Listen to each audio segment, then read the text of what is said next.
The Mustangs put together one of the most dominant performances by any team in a national championship. Back-to-back was the Mustang mantra, and a 48-5 thrashing of Acadia was the result. Hurrah! Ya, ya, ya! Hurrah! Hurrah! Acadia! November 17th, 1979 is a date which will go down in the history of Acadia University as the day we took on and defeated the University of Western Ontario Mustangs after being beaten on 2 other occasions by the same Ontario school. The Axemen squad, led by their often outspoken and always brilliant sideline leader, John Heward, captured the Vanier Cup, symbolic of university football supremacy in Canada. The Acadia team's success wouldn't have been possible without the lockdown defense of our starting defensive back, Keith Skiffington. His grit, power, and game-changing plays kept us ahead when it mattered most. Jed Palmacy led the Axemen's ground game with 81 rushing yards, powering through Western's defense for key gains. Quarterback Mike Cosgrove had a stellar day, completing 14 of 17 passes for 176 yards, including a touchdown to Dan Ross, who was named the game's MVP. Western's Greg Marshall put up a strong effort, rushing for 96 yards and a touchdown, but Acadia's defense shut down any chances of a comeback. With timely passes and relentless rushing, Acadia sealed the victory, dominating both sides of the ball to claim the 34-12 win.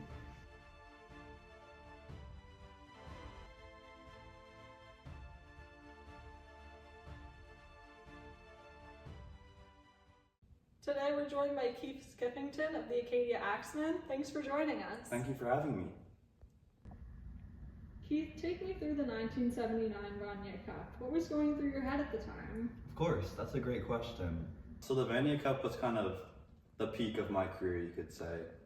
Just the overall atmosphere and the idea of bringing a cup home to Acadia after so many years, that was just everything to me. Is there one key play that you remember from the game?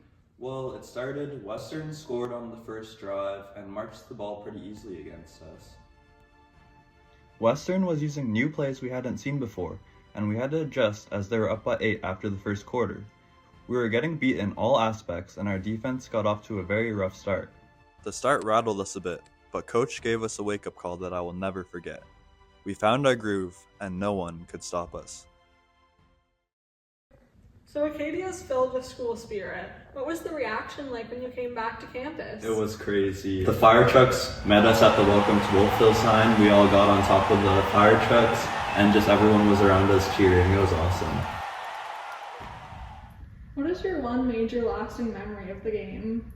Yeah, once again, it was just the idea of playing in a national championship and the huge crowd that was present.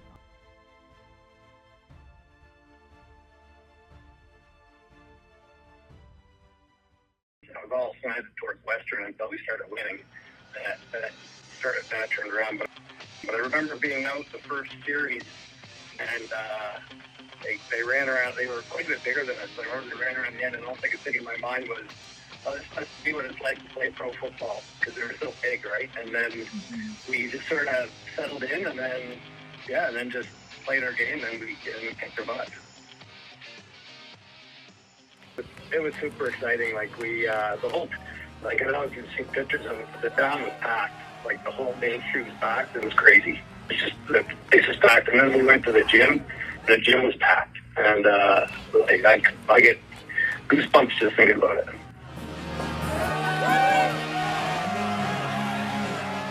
The 1979 Vanier Cup saw Acadia triumph in a hard-fought battle, defeating Western 34-12 to secure their place in history. With the championship in their hands, the team brought the coveted trophy back to Wolfville, where they were met with roaring crowds in a celebration that echoed through the town. 2 years later, in 1981, they did it again, cementing their legacy with a second title, proving they were no fluke.